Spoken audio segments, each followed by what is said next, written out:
Sandwiched between the Kwame Brown disaster draft of 2001 and the legendary LeBron James, D-Wade, Carmelo Anthony class of 2003 is, unsurprisingly, the 2002 NBA draft. It's best known for introducing the league to guys like Yao Ming and Amar'e Stoudemire. There are also a few more stories you might recall from that draft year. Most notable was Jay Williams, who was taken second overall, only to see his career derailed by that unfortunate motorcycle accident. One of the weird quirks was the fact that Williams, a Duke product, was taken second overall, and his teammate Mike Dunleavy Jr. was selected third. While that seems unique, it actually isn't all that unique because it would happen again 2 years later in 2004. That year saw UConn teammates Emeka Okafor and Ben Gordon selected with the second and third picks.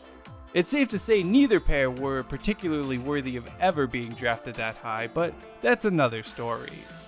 There is a bunch of other stuff from the 2002 NBA draft that you probably don't recall, unless of course you happen to be a fan or alumni of Fresno State. So with that in mind, let's explore 5 things you may not remember about the 2002 NBA draft.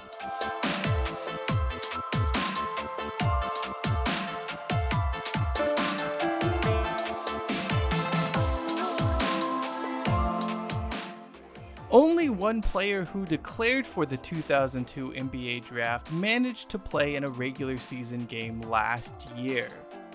And as you can probably tell by the funky way the previous sentence was worded, he wasn't even drafted.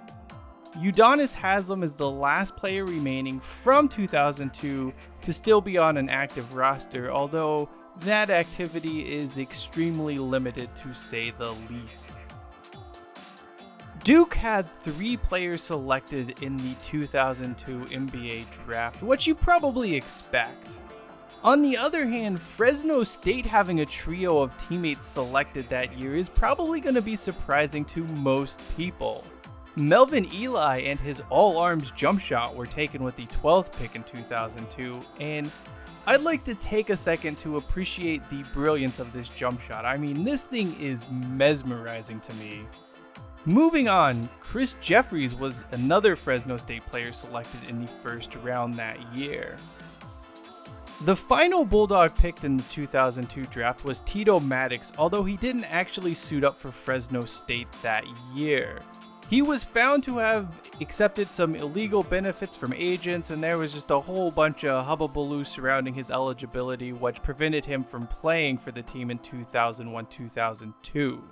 That being said, all 3 did take the court together the previous season, that being 2000-2001, and Maddox went into the draft being billed from Fresno State.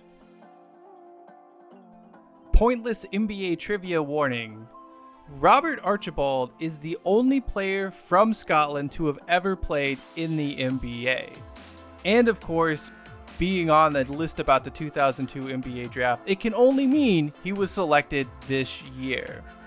Archibald was selected with the 3rd pick in the 2nd round, but he only saw action in 44 games across 2 seasons and spent most of his career overseas. Jeff Van Gundy stepped down as head coach of the New York Knicks during the 2001-2002 season. The team would finish 30-52, but instead of hitting the reset button, the franchise just sort of became this rudderless ship desperately making moves to try to find a winning recipe. New York's sustained failure really leads back to one single move that happened during the 2002 NBA draft. The Knicks shipped the 7th pick along with Marcus Camby and Mark Jackson to the Denver Nuggets for Antonio McDyess, the 25th pick in the draft, and a 2003 second round selection. This trade was a freaking disaster for New York. McDyess, who had been struggling with a bulky knee for some time before being traded, re-injured it during his first preseason game with the Knicks. He would play in only 18 contests for New York over the following 2 seasons before being moved on after that.